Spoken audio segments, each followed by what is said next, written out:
Okay, so the article was the effect of early maternal newborn skin-to-skin contact after birth on the duration of third stage of labor and initiation of breastfeeding, as seen in the Journal of Nursing Education and Practice in January of 2015. So I chose this article because I'm fascinated by the neonates' response to the seemingly very simple yet very important part of their transition into extrauterine life. I have a very good friend who gave birth in Amman, Jordan, and was unable to be skin to skin for the entire first 24 hours postpartum, despite her wishes as the mom.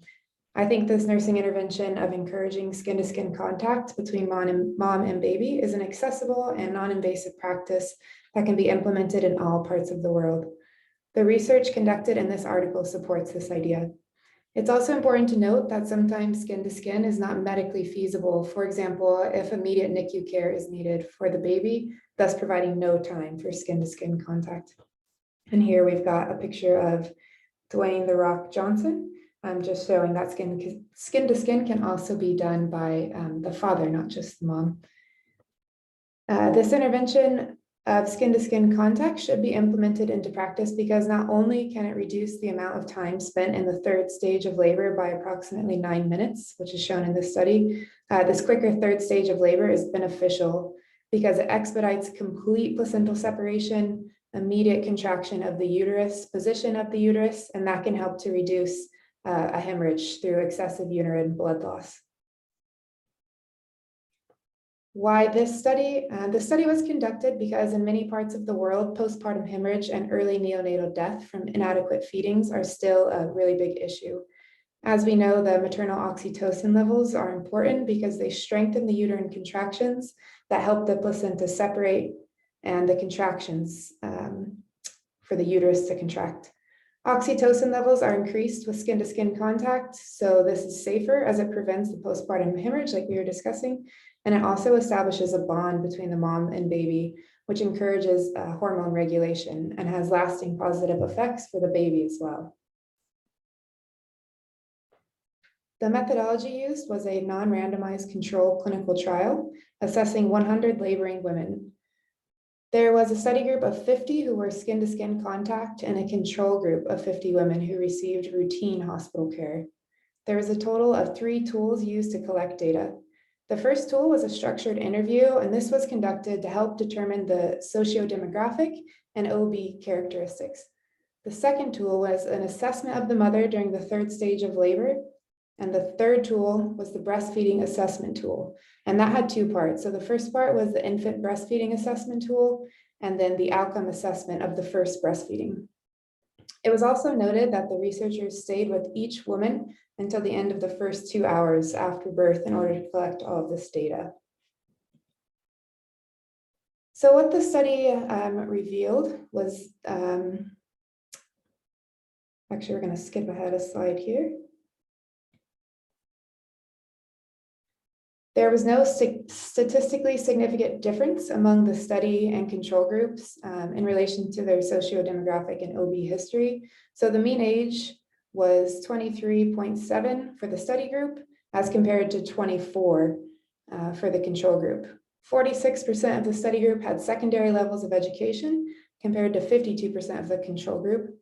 70% of the control group were housewives as compared to 80% of the control group.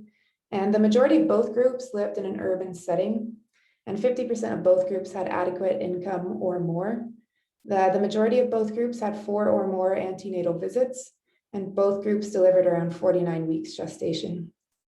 Interestingly, at the bottom there, 98 and 96% respectively didn't receive prior information about breastfeeding, which I thought was interesting. Just important to note that there was no major difference here. So that the study was reliable. They weren't 2 vastly different groups of women. And then this shows us some of the statistically significant results. So you can see the breastfeeding there. Successful breastfeeding was quite high amongst the study group versus the control group.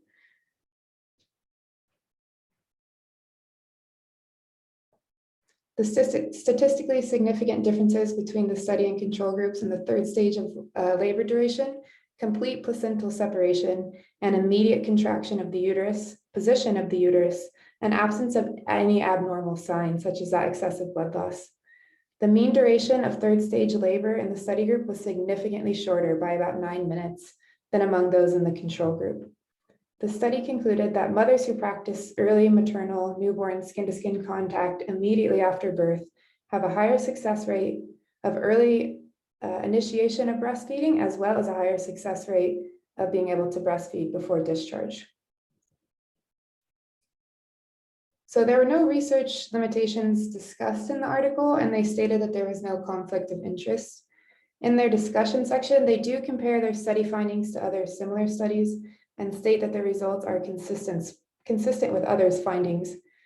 Some research limitation that I've identified are a relatively small sample size of 100 people.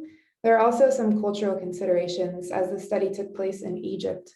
So similarly to my friend's situation in Jordan, the primary religion in Egypt is Islam. So the woman might be comfortable showing their skin in front of the healthcare professionals in order for that skin-to-skin contact to occur. This could potentially be a limitation as to why the sample size was small. So implementing this into nursing practice, although we're fortunate to have some great healthcare systems and cutting edge technology available in many US hospitals to intervene in an emergency setting, the baby mightn't always be born in these ideal settings, such as in an emergency or a home birth that didn't go to plan. Every intervention should be taken to decrease these adverse outcomes for both mom and baby, despite the setting where the baby is born. It's important for nurses to be well-versed on the importance of this nursing intervention. We're taught to always start with the least invasive intervention, and skin-to-skin contact as early as possible postpartum should be encouraged, as it's completely non-invasive.